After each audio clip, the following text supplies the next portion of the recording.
Եթերում ազատ լուրերի հիմնական թողարկումն է, ես Անի Ստեփանյանն եմ, բարև ձեզ, կարևորի մասին նախամարոտ։ Կառավարությունը պետական աջակցություն կտրամադրի ձկնաբուծարաններին, Նիկոլ Փաշինյանը անդրադառնալով ԵԱՏՄ-ի ու Ռուսաստանի շուկայի հետ կապված իրավիճակին, նշել է, որ այն ոչ թե ճգնաժամ է, այլ տնտեսության վերափոխման հնարավորություն։ Այսօր կայացել է գործադիրի վերջին նիստը, գործող կառավարությունը կիրակի հրաժարականը ներկայացնելու։ Նիկոլ Փաշինյանը կմասնակցի օգոստոսի 6-ից 7 նախատեսված ԵԱՏՄ միջկառավարական խորհրդի նիստին։ Կառավարության նիստից հետո վարչապետը պատասխանել է լրագրողների հարցերին, անդրադառնալով ինչպես արտաքին, այնպես էլ ներքաղաքական տարբեր հարցերի։ Գառնիի քարերի սիմֆոնիայի տարածքում հայտնաբերվել է 14-ամյա Վահե Ապիկյանը, որը դպիր է Երևանի Սուրբ Սարգիս եկեղեցում։ 3 տեղեկություն էր տարածվել, որ նա առավոտյան դուրս է եկել տնից, թողնելով գրություն, թե հրաժարվում է աշխարհիկ կյանքից եւ ցանկանում է դառնալ ճգնավոր։ Լոռու մարզի Ճոճկան գյուղում տեղի ունեցած հարսանյաց արարողությունից հետո սննդային թունավորմանը բնորոշ ախտանիշներով բուժօգնության է դիմել 22 քաղաքացի։ Դեպքի առնչությամբ իրականացվել են հակահամաճարակային միջոցառումներ, վերցվել են կենսանմուշներ եւ սննդամթերքի նմուշներ։ Թուրքիայում մոլեգնող անտառային հրդեհները մոտենում են Անտալիա եւ Մուղլա նահանգների զբոսաշրջային հատվածներին։ Իշխանությունները սկսել են մարդկանց տարհանումը, գրանցվել է հրդեհի 90 օջախ, օրվա միջազգային նորությունները։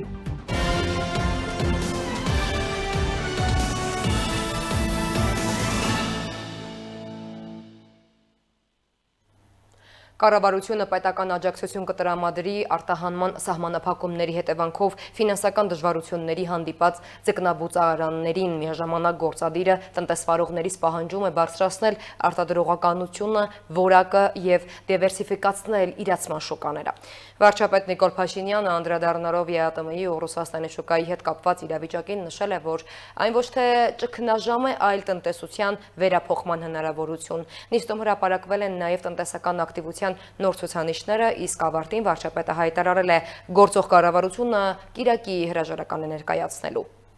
Հայաստանում տնտեսական ակտիվության ցուցանիշը 2026 թվականի հունիսին նախորդ տարվա նույն ամսվա համեմատ աճել է 7.7%-ով, հունվար-հունիսին աճը կազմել է 7.9%, արդյունաբերությունն աճել է 10%, շինարարությունը 24%, ծառայությունների ոլորտը 11%-ով։ Վարչապետ Նիկոլ Փաշինյանի խոսքով գյուղատնտեսությունում խնդիրները պահպանվում են, իսկ զբոսաշրջությունը շարժվում է պատմական առավելագույն ցուցանիշի ուղղությամբ։ Տնտեսական ակտիվությունը բավականին լավ է Հայաստանի Հանրապետությունում, պետք է արձանագրել նաև, որ մենք ըստ էության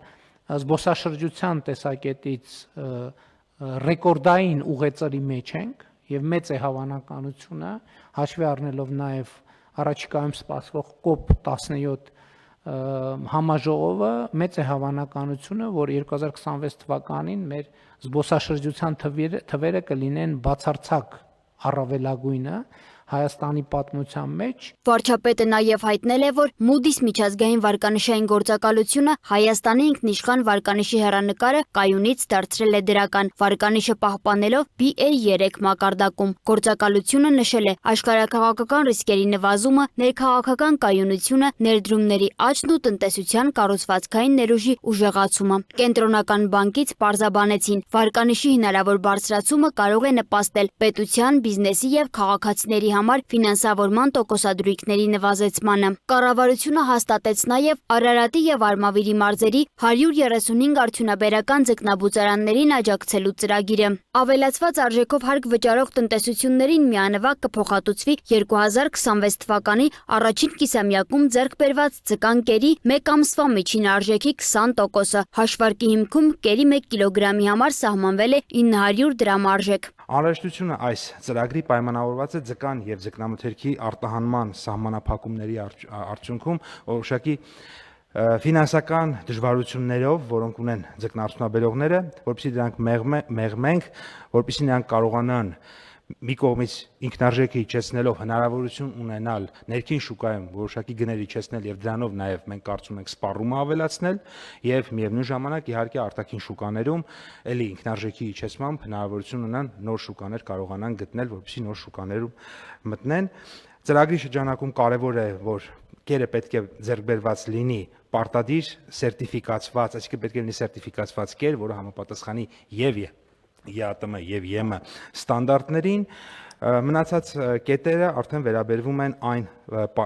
այսպես ասած, մեխանիզմներին, թե ինչպես կարող են տնտեսվարողները դիմել, որպեսզի այս աջակցությունը ստանան։ Փաշինյանը սակայն պահանջեց պարզել, թե ինչու է մեծ ծավալով արտեզյան ջուր օգտագործող ոլորտը տարեկան ընդամենը 2.5-ից 3 միլիարդ դրամի հարկային եկամուտ ապահովում։ Նրա խոսքով պետք է բացահայտել հնարավոր ստվերը, բարձրացնել արտադրանքի որակն ու անցնել ջրի խնայող տեխնոլոգիաների։ Ջրօգտագործման նոր թույլտվությունների դեպքում ձկնաբուծարաններին տրամադրվող ջրի ծավալը կնվազի 35.6%-ով։ Քննարկման հիմնական շեշտը տնտեսական կապերի դիվերսիֆիկացումն էր։ Վարչապետը հայտարարել է, կառավարությունը տարիներ շարունակ տնտեսվարողներին հորդորել է չկենտրոնանալ միայն մեկ շուկայի վրա, սակայն շատ ոլորտներում իրական փոփոխություն չի կատարվել։ Գիտեմ, որ այսօրվա իրավիճակը կապված ԵԱՏՄ-ի ռուսական շուկայի եւ Ռուսաստանի շուկայի հետ շատերը ճգնաժամ են համարում։ Ես համարում եմ հնարավորություն։ Աջակցենք ինչքան պետք է։ Ու փառք Աստծո, մենք այսօր այդ հնարավորությունը ունենք, որ աջակցում ենք։ Ու կաջակցենք ինչքան պետք է։ Բայց ես կտրականապես դեմ եմ,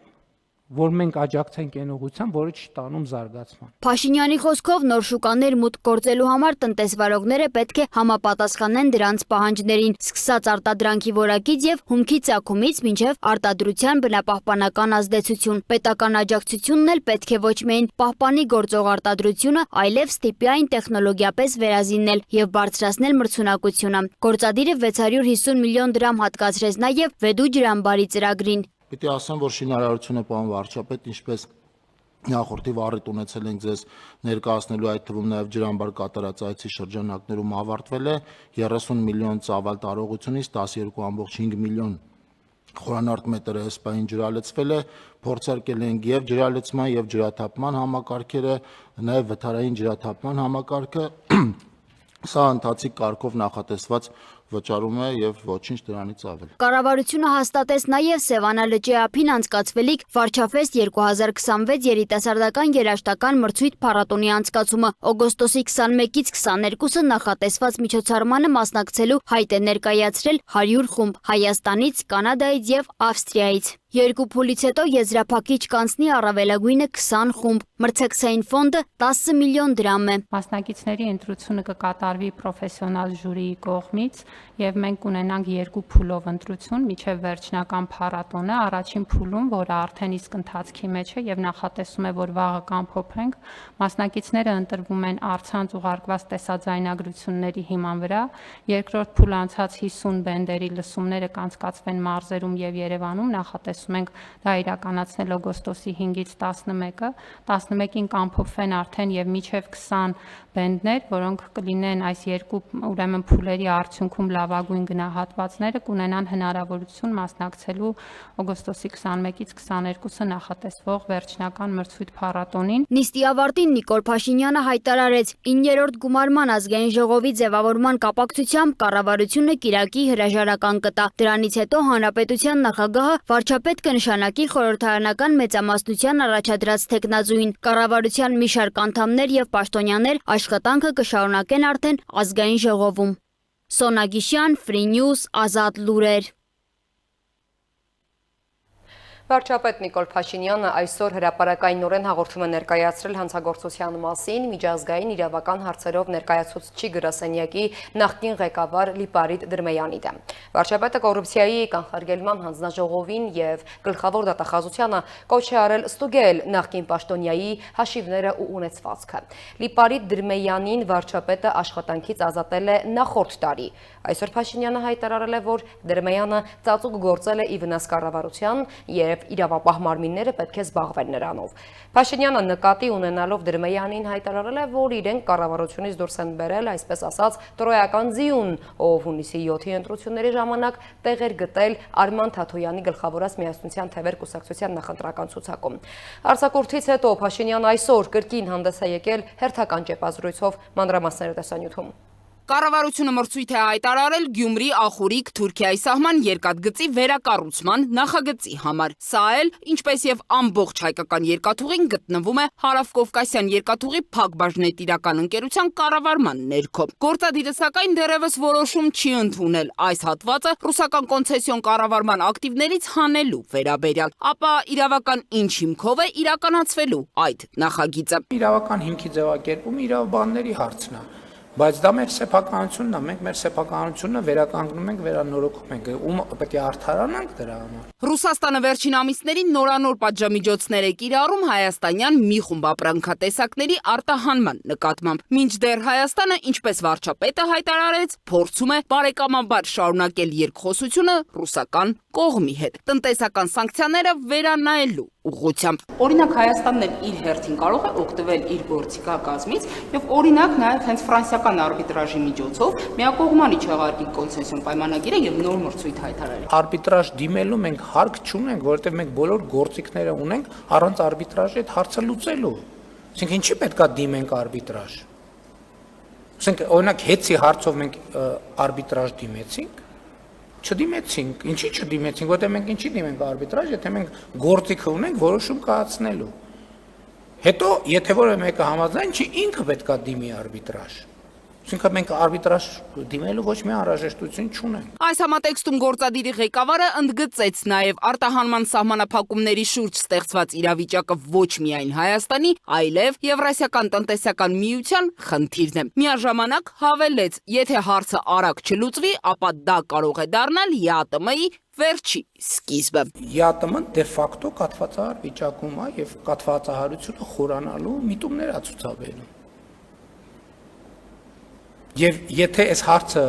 արագ չլուծվի, ես 100% վստահ եմ, որ Հայաստանի Հանրապետությունը այս խնդիրը հաղթահարելու է։ ԵԱՏՄ-ն չի հաղթահարելու։ Իդեպ վարչապետը մասնակցելու է օգոստոսի 6-ին կայանալիք ԵԱՏՄ միջկառավարական խորհրդի նիստին, քննարկելու կառույցի հետ կապված առկա խնդիրները։ Փաշինյանը այնուհետև անդրադառնալով նաև հայ-ռուսական հարաբերությունների քաղաքական բաղադրիչին, ընդգծեց, Հայաստանը որոշել է ունենալ այլ ընտրանքներ, որոնք մինչև այս սակայն չի ունեցել ոչ տնտեսական, ոչ էլ քաղաքական ասպեկտում։ Պրոբլեմը հետևյալի մեջ է։ Հայաստանը ռազմավարական հարաբերությունների փաստաթուղթ է ստորագրել Չինաստանի հետ, Հայաստանը ռազմավարական հարաբերությունների փաստաթուղթ է ստորագրել Միացյալ Նահանգների հետ, Հայաստանը ռազմավարական հարաբերությունների փաստաթուղթ է ստորագրել Մեծ Բրիտանիայի հետ, Հոլանդիայի հետ, Ֆրանսիայի հետ եւ այլն եւ բազմաթիվ այլ պետությունների հետ։ Իսկ նախկինում Հայաստանը ռազմավարական հարաբերություններ չուներ կամ չէր կարող ունենալ այսքան գործընկերների հետ։ Պրոբլեմը այդտեղ է։ Ռուսաստանը խնդիր է տեսնում այդտեղ եւ այդտեղ էլ էլի էքսկլյուզիվության բաղադրիչ կա կամ մեծ խնդիրը հետեւյալն է կամ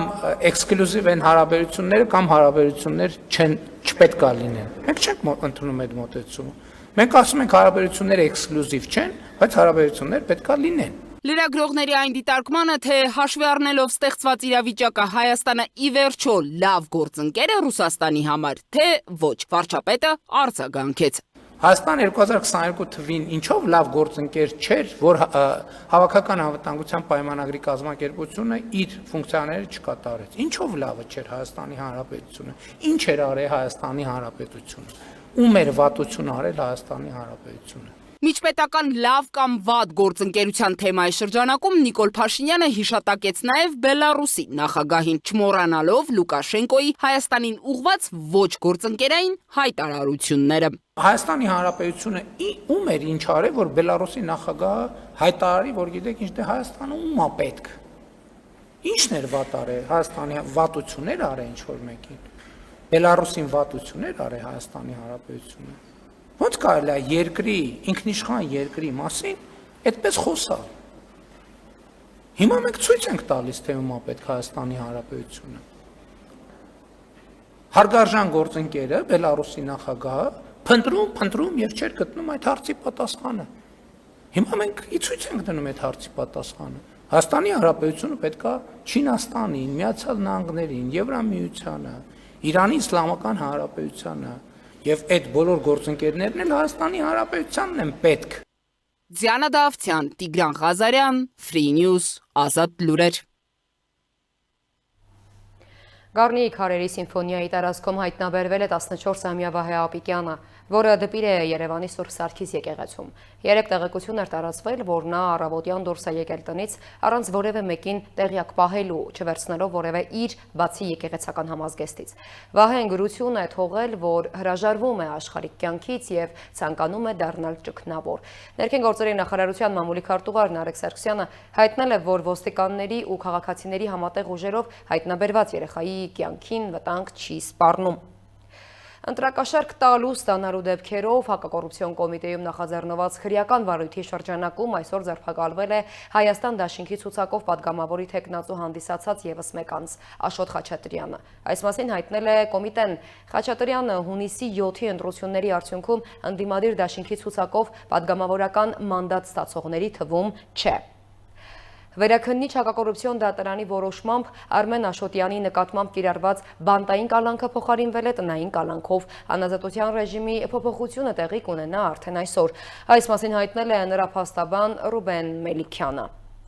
Լոռու մարզի Ճոճկան գյուղում տեղի ունեցած հարսանյաց արարողությունից հետո սննդային թունավորմանը բնորոշ ախտանիշներով բուժօգնության է դիմել 22 քաղաքացի։ Հիվանդությունների վերահսկման եւ կանխարգելման ազգային կենտրոնի տվյալներով հիվանդների մոտ հիմնականում արձանագրվել են փորթուլություն եւ փսխում առանց բարձր ջերմության։ Բոլոր բուժառուները ստացել են անհրաժեշտ բժշկական օգնություն, նրանց վիճակը գնահատվում է բավարար։ Նախնական տվյալներով մի քանի հիվանդի մոտ հաստատվել է ստաֆիլոկոկ։ Դեպքի առնչությամբ իրականացվել են հակահամաճարակային միջոցառումներ, վերցվել են կենսանմուշներ եւ սննդամթերքի նմուշներ։ Լաբորատոր հետազոտությունների ավարտից հետո կտրամադրվի լրացուցիչ տեղեկատվություն։ Թուրքիայում մոլեգնող անտառային հրդեհները մոտենում են Անտալիա եւ Մուղլա նահանգների զբոսաշրջային հատվածներին։ Իշխանությունները սկսել են մարդկանց տարհանումը, տներից արդեն մի քանի 100 մարդ է հեռացել։ Գրանցվել է հրդեհի 90 օջախ։ Անտալիայում փակվել է տարածաշրջանի առանցքային ճանապարհը։ Մուղլա նահանգում իրավիճակը ավելի բարդ է։ Այնտեղ 5 խոշոր հրդեհ է գրանցվել։ Դրանք մարդու համար գրեթե ամենուր գործարկվել է ավիացիան։ Ավելի քան 100 ուղղաթիռ եւ 30 ինքնաթիռ։ Աշխատանքներում ներգրաված է ավելի քան 3000 մարդ։ Աղետի պատճառը դարձել սաստիկ տապը։ Այս օրերին ջերմաստիճանը այդ շրջանում հասնում է 52 աստիճանի։ Իսկ Հունաստանում մոլեգնող անտառային հրդեհների հետևանքով 3 հրշեջ է զոհվել։ Հրդեհի պատճառով Կրետեի որոշ շրջաններից բնակիչների ու զբոսաշրջիկների տարհանում է իրականացվում։ Հունաստանը վերջին օրերին հրդեհներից տուժած միակ եվրոպական երկիրը չէ։ Շոկի եւ ուժեղ քամիների պատճառով խոշոր հրդեհներ են նաեւ Ֆրանսիայում, Իսպանիայում, Իտալիայում եւ Պորտուգալիայում։ Հրշեջ ծառայությունները շարունակում են պայքարել կրակի բազմաթիվ օջախների դեմ։ Իսլամական հեղափոխական պահապանների կորպուսը այսօր պատրաստվում է պատժել ագրեսորին Իրանին հարվածելու համար։ Ավելի վաղ Միացյալ Նահանգների կենտրոնական հրամանատարությունը հայտնել էր, որ Միացյալ Նահանգների ուժերը 5-շաբթի գիշերը ավարտել են Իրանին ուղղված հարվածների հերթական ալիքը։ Միջազգային նորությունները տեսաշարով։ Ամերիկայի Միացյալ Նահանգների կենտրոնական հրամանատարությունը հայտնել է, որ հնգօրյա դադարից հետո ամերիկյան զինված ուժերը շուրջ 2 ժամ հարվածներ են հասցրել Իրանում Իսլամական հեղափոխության պահապանների կորպուսի տասնյակ թիրախների։ Թիրախների թվում են եղել հրամանատարական շտաբեր, հրթիռային եւ դրոնային օբյեկտներ, նաեւ առափնյա ռազմական ենթակառուցվածքներ։ Իրանական ֆարս գործակալության տվյալներով Քեժմ կղզում ամերիկյան հարվածների հետևանքով զոհվել է 3 մարդ, այդ թվում 1 երեխա։ Իրնան հայտնում է, որ փրկարարները շարունակում են որոնողական աշխատանքները։ Միաժամանակ Հորդանանի զինված ուժերը հայտարարել են, որ վնասազերծել են Իրանից արձակված 5 հրթիռ։ Ավելի վաղ Ամերիկայի Միացյալ Նահանգները հայտնել էր, որ Իրանը փորձել էր բալիստիկ հրթիռներով հարվածել տարածաշրջանում տեղակայված ամերիկյան ուժերին, սակայն բոլոր հրթիռները խոցվել էին։ Իրանական լրատվամիջոցների փոխանցմամբ Իրաքում Հաշդ աշ-Շաբիի խմբավորման օբյեկտներին Ամերիկայի Միացյալ Նահանգների եւ Սաուդյան Արաբիայի համատեղ հարվածների հետևանքով զոհվել են Իրանի Իսլամական հեղափոխության պահապանների կորպուսի 4 զինծառայողներ։ Ամերիկայի Միացյալ Նահանգների կենտրոնական հրամանատարությունը հայտնել է, որ հարվածները հասցվել են Իրանի աջակցությունը վայելող զինված խմբավորումների օբյեկտներին՝ ի պատասխան Ամերիկայի Միացյալ Նահանգների ուժերի եւ Սաուդյան Արաբիայի էներգետիկ ենթակառուցվածքների դեմ իրականացված հարձակումների։ Ռուսաստանը գիշերը հրթիռներով եւ անօդաչու թռչող զանգված էին հարվածներ հասցրել Ուկրաինային։ Նախնական տվյալներով զոհվել է առնվազն 13 մարդ։ Ամենածանր հարվածը հասցվել է Կրիվոյ Ռոգին, որտեղ բնակելի շենքի վրա ընկած Իսկանդեր M հրթիռի հետևանքով զոհվել է 6 մարդ, այդ թվում 2 երեխա։ Կիևում, Լվովում, Դնեպրոպետրովսկի եւ Պոլտավայի մարզերում եւս կան զոհեր եւ վիրավորներ։ Հարձակման ֆոնին Լեհաստանը օդ է բարձրացրել մարտական ինքնաթիռներ երկրի օդային տարածքի անվտանգությունն ապահովելու նպատակով։ Ըստ ռուսական եւ ուկրաինական աղբյուրների, ուկրաինական զինված ուժերը հարվածել են Ռուսաստանի Պենզա քաղաքում գտնվող Վայլդբերիսի պահեստներին։ Նախնական տվյալներով 1 մարդ տուժել է, շուրջ 200 աշխատակից տարհանվել։ Հաղորդվում է նաեւ, որ հարվածներ է հասցվել Վայլդբերիսի մեկ այլ պահեստի՝ Ուդմուրտինայի Սարապուլ քաղաքում։ Դեպքի հետևանքների վերաբերյալ պաշտոնական մանրամասներ առայժմ չեն հրապարակվել։ Ուկրաինայի ռազմաօդային ուժերը հայտնել են, որ մարտական առաջադրանքի ընթացքում կորցրել են F-16 կործանիչի հետ կապը ինքնաթիռում տեղի ունեցած արտակարգ իրավիճակի հետևանքով։ Օդաչուն հասցրել է կատապուլտվել եւ տարհանվել, նրա կյանքին վտանգ չի սպառնում։ Դեպքի հանգամանքները պարզելու համար հետաքննություն է սկսվել։ Ֆրանսիայի ներքին գործերի նախարարությունը հաստատել է, որ պատրաստվում է երկրից արտաքսել RT Ֆրանսի նախկին ղեկավար Քսենիա Ֆեոդորովային, նրա գործողությունները գնահատելով որպես Ֆրանսիայի հիմնարար շահերին վնասող եւ հասարակական կարգին սպառնացող։ Ավելի վաղ Եվրախորհրդարանի ԵՆ ու Եվրոպ խմբակցությունը պահանջել էր պատժամիջոցներ սահմանել Ֆեոդորովայի նկատմամբ, նրան մեղադրելով Ուկրաինայի պատերազմի եւ ԵՄ-ի դեմ քարոզչություն տարածելու համար։ Ըստ ֆրանսիական պարբերականների արտաքսման որոշմանը նախորդել էր Ֆեոդորովայի հերթական հայտարարությունները, որոնցում նա Մակրոնի կառավարությանը մեղադրել էր Ֆրանսիային Ռուսաստանի հետ ուղիղ բախման տանելու փորձի համար։ Անգլիայի մի շարք շրջաններում երաշտ է հայտարարվել ամառվա ընթացքում արդեն 4-րդ շոկի ալիքից հետո։ Երաշտը ներառում է Դևոնը, Դորսեթը, Քորնուոլը, Լոնդոնը, Թեմզայի հովիտը, Իդս Անգլիան եւ այլ շրջաններ։ Միացյալ Թագավորության իշխանությունների տվյալներով տեղումների կտրուկ նվազման եւ բարձր ջերմաստիճանի հետևանքով նվազել է գետերի ջրի մակարդակը, աճել են անտառային հրդեհների ռիսկերը, իսկ միլիոնավոր բնակիչների համար սահմանափակվել է ջրի օգտագործումը։